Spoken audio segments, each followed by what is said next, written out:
All right.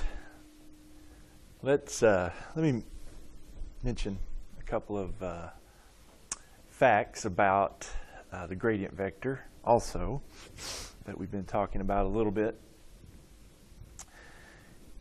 It turns out that gradient vector is orthogonal to your level curve, whatever level you want to put your set your f of x, y equal to. It turns out the gradient vector, which is the partial derivative of x, partial derivative of y, vector, it's orthogonal to your level curve, whatever level you want to establish. And in particular, or to extend that a little bit, the gradient vector, if you do it in x0, y0, z0,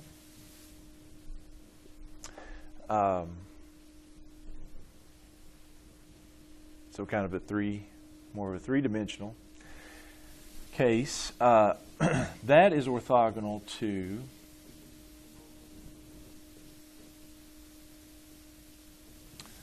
the level surface, which we haven't done a whole lot to, but it's analogous to the level curve. You're just setting, you're setting f of x, y, z equal to a constant. And so you're just looking at that particular surface in, the whole deal there. That's orthogonal to, or the gradient is orthogonal, x0, y0, z0, the gradient at that point is orthogonal to that at this point, x0, y0, z0. And that's going to be helpful for us in tangent planes and other places too. And it just gives us a kind of a three-dimensional, a geometric interpretation of the gradient as well. It's that vector that's orthogonal to your level curve. So anyway, let me just show you this. This is true. Okay, and so let's let S be. Let's prove this one here. So let's let S be this surface right here. The f of x, y, z equals k surface. And then let's let P0 be that point right there.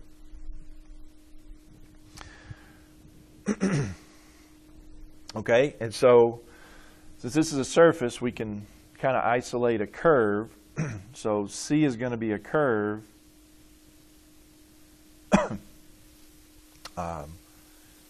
on surface S.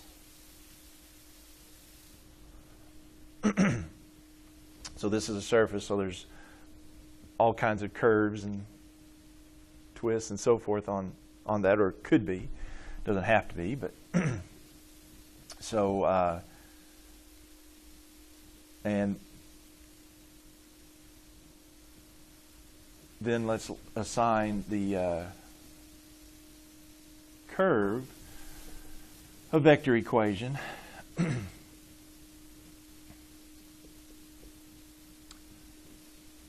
define it.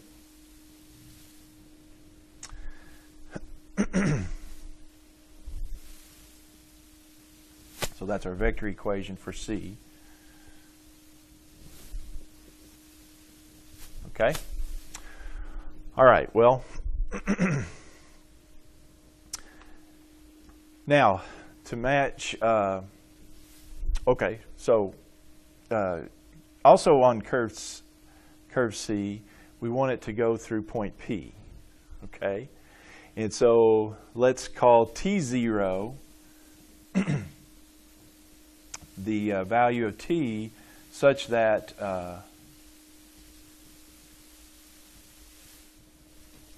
your R value is your x sub 0, y sub 0, z sub 0. So that's that point.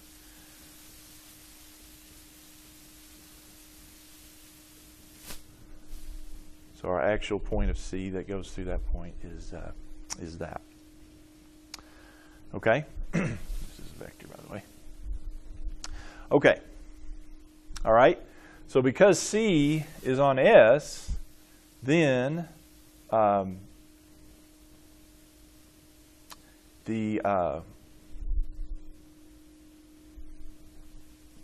points of C also satisfy S, and so we can plug in these values, which are for C, into these, and so we've got a kind of a composition function.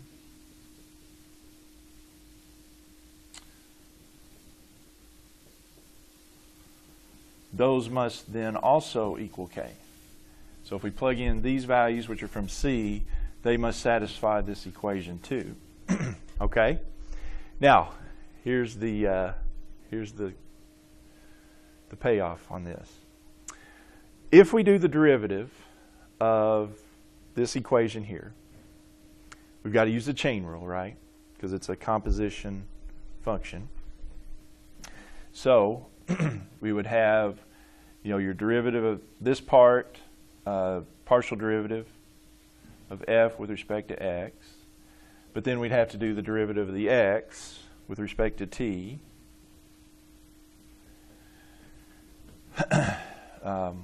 Then we'd have to do partial with respect to y, f with respect to y, and then the derivative with respect to t of y, and then the same thing for z. Partial with respect to z, dz dt. So that'd be the derivative of that side, and then this side, since that's a constant, derivative of that side is 0. All right, now what this means is, notice that what I've got here, if you think about it, this is it's a dot product. It's the dot product of the gradient, because isn't this then, that's our gradient, the partials with respect to x, y, that's the gradient of f. Right? We said that, all right, but this is the partial. We'd have 3 there, and that's what all 3 of those, just in, written in a different format, but that's the partial.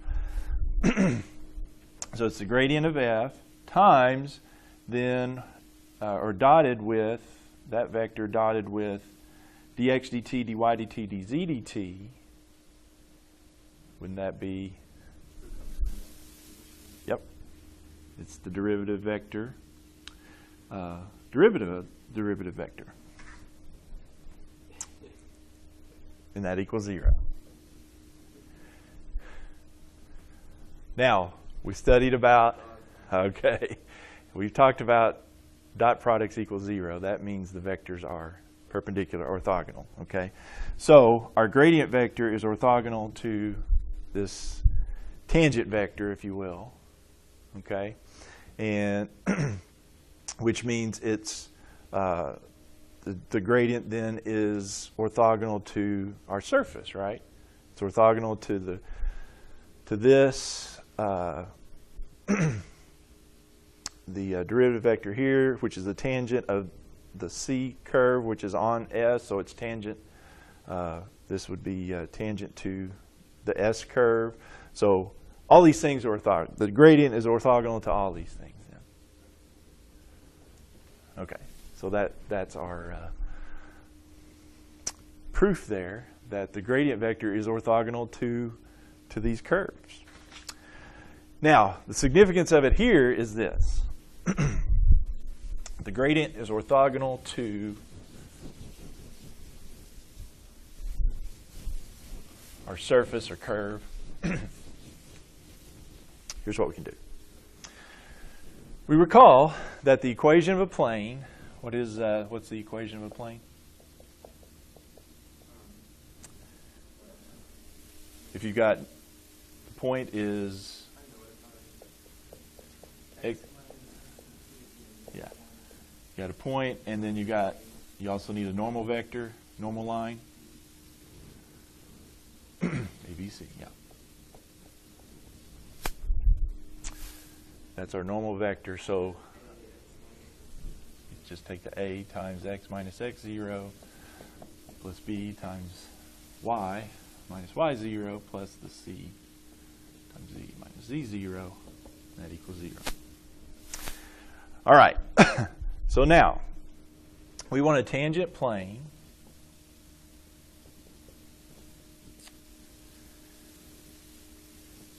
to the surface given by f of x, y, z equals k at the point x0, y0, z0. Can we come up with an equation then for that? Because what do we know about this surface? We need a normal vector. And what vector did we just talk about? That's normal. That's the gradient, okay? So we now have the gradient of f is normal or orthogonal to f, this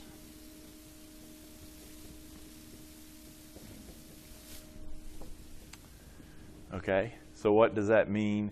You know, our gradient again is f partial of f with respect to x, partial of f with respect to y, partial of f with respect to z. So this is our a, b, and c, isn't it?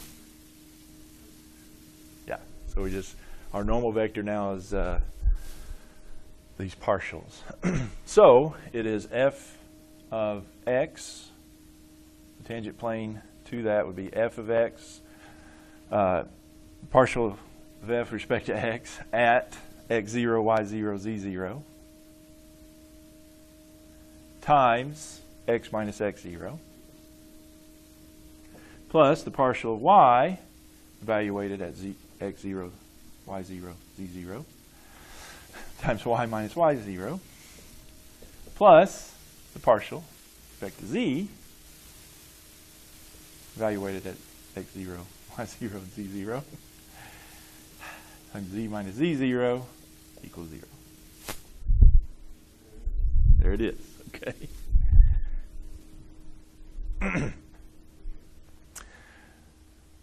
And they also point out then, too, we also get out of the gradient, we can also get an equation for the normal line to our surface at x0, y0, z0, because, well, to just recall here, you know, if you've got a point and a, well, parallel vector, that's what you need for a line, right?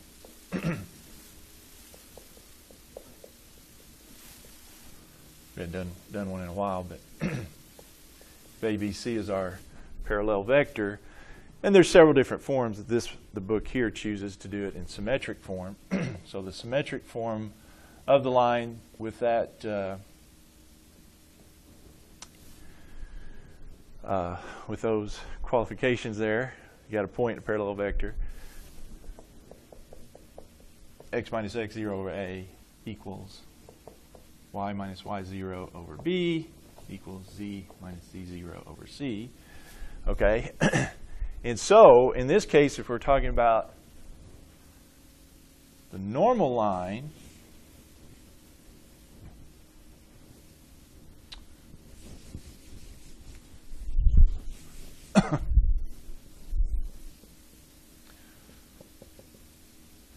to the surface, f of xyz equals k at the point 0, x0, y0, z0. What do we got? Well, what's our ABC here?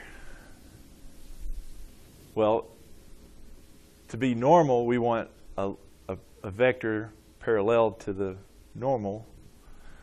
So we want a vector perpendicular here. So we're talking about the gradient again, right? The gradient would be our parallel vector, because we're talking normal, but the gradient would be our vector there that we're talking about for our line.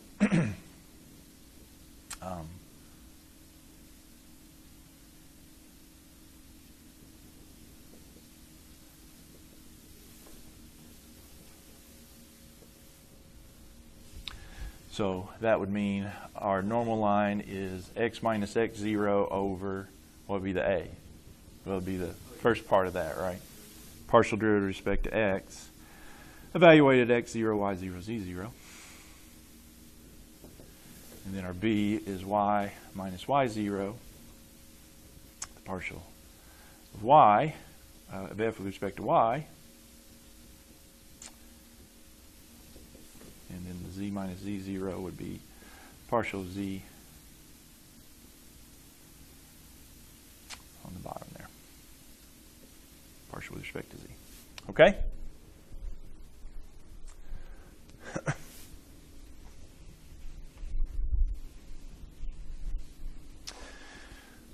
All right. So, all right. So, yeah, let's find the tangent plane and normal line. So it's really not that difficult now. We know about the gradient.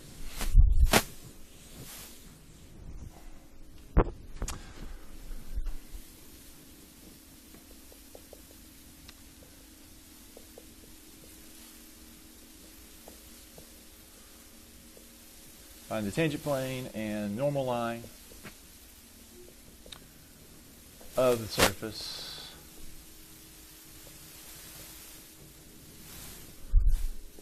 X squared plus y squared plus z squared equals minus 30 equals 0 at the point 1, negative 2, 5.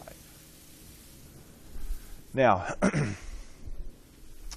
for those two forms we talked about for the tangent plane normal line to apply, we need it f of x, y, z equals a constant. And so you might have to adjust this where your x, y, and z are on one side and then the constants are on the other. So just in this case, just add the 30 to both sides. And so this right here is our f, x, y, z, isn't it? It's x squared plus y squared plus z squared. Okay? All right, and so to get the tangent plane and the normal line, you need the gradient. So in this case, the gradient would be what? That's the partial of f with respect to x, partial of f with respect to y, partial of f with respect to z. So in this case, that would be, that'll just be pretty easy, 2x, 2y, and 2z would be the gradient vector there. And we do want at the point 1, negative 2, 5, and so let's go ahead and evaluate the gradient at 1, negative 2, 5. And so that, yeah, just plug in x to be 1, y to be 2, negative 2, so it would be negative 4, and z would be 2 times 5. Okay, and so that makes our tangent plane what? Well, the gradient vector is our normal vector, and our point is 1, negative 2, 5. So this is our A, B, and C, right? So it'd just be 2 times x minus 1 plus, actually minus 4 times y plus 2 plus 10 times z minus 5 equals 0.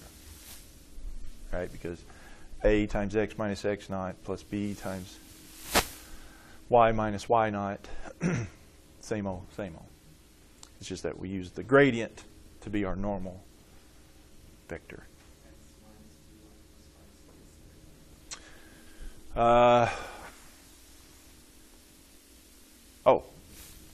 We solve that out. 2x minus 2 minus 4y minus 8 plus 10z 50. Everything divides by 2, yeah. So x minus 1 minus 2y minus 4 plus 5z minus 10 equals 0. So we got 15. Oh, 25, sorry.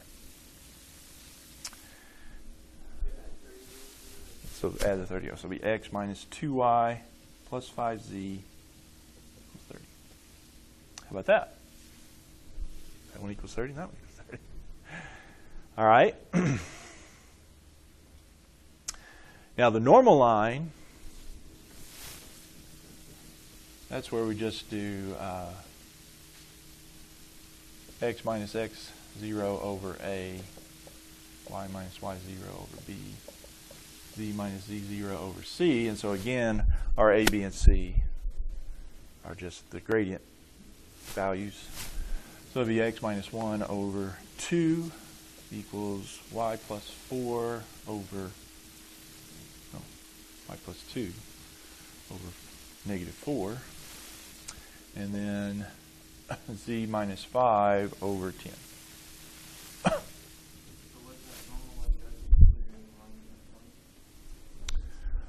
No, this is the tangent plane. So you got your tangent plane. So whatever your surface. Yeah. All right. And so let's just say our tangent plane is here. So that's our point. And so our tangent plane does that. And so then the normal line is just it's just firing up perpendicular to that. No, it's at 1, 2. It's at 1, negative 2, 5. Yeah. Yeah.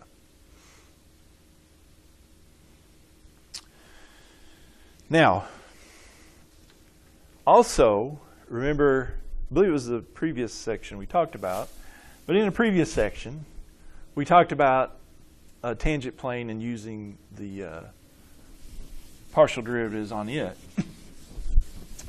So let me just show you here. That previous section, here's what we had.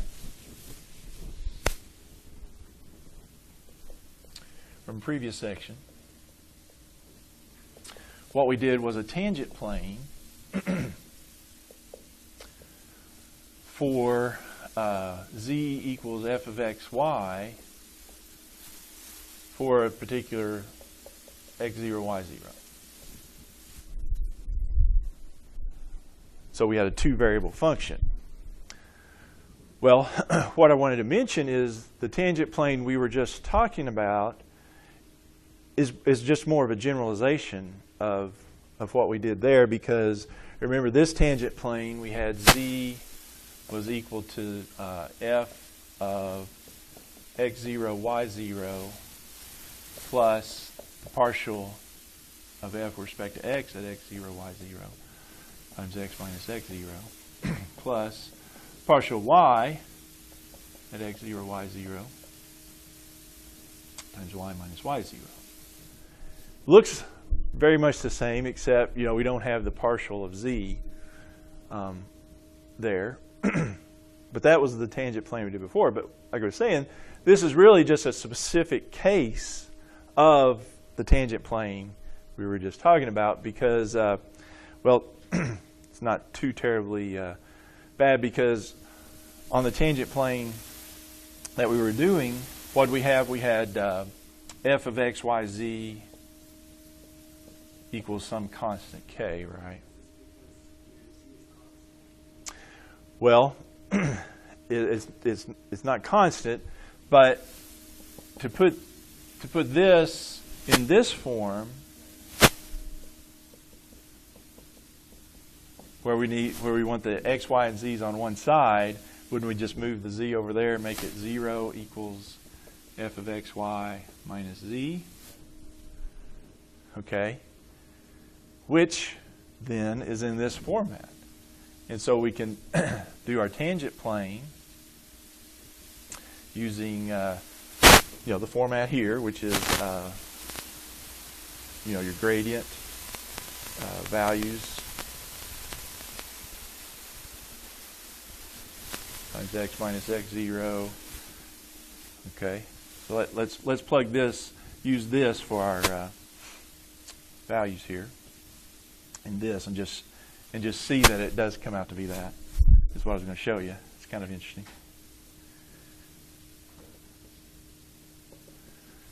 All right, so that's our tangent plane from this section that we're talking about.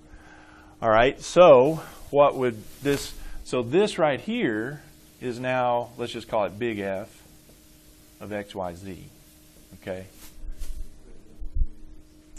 So if we do the partial of x with respect to, partial of our function here with respect to x, what is that going to be? Well, it'll just be the partial of xy, f of xy. And then this is z, so the partial with respect to x of that's 0. Okay? And we're evaluating x0, y0, right? X minus x0. Then the partial of this with respect to y will just be the partial of that with respect to y. Evaluated x0, y0. Times y minus y0. Whoops, forgot that part, didn't I? Just a lot to write in there. I forgot part of it. All right, so y minus y0.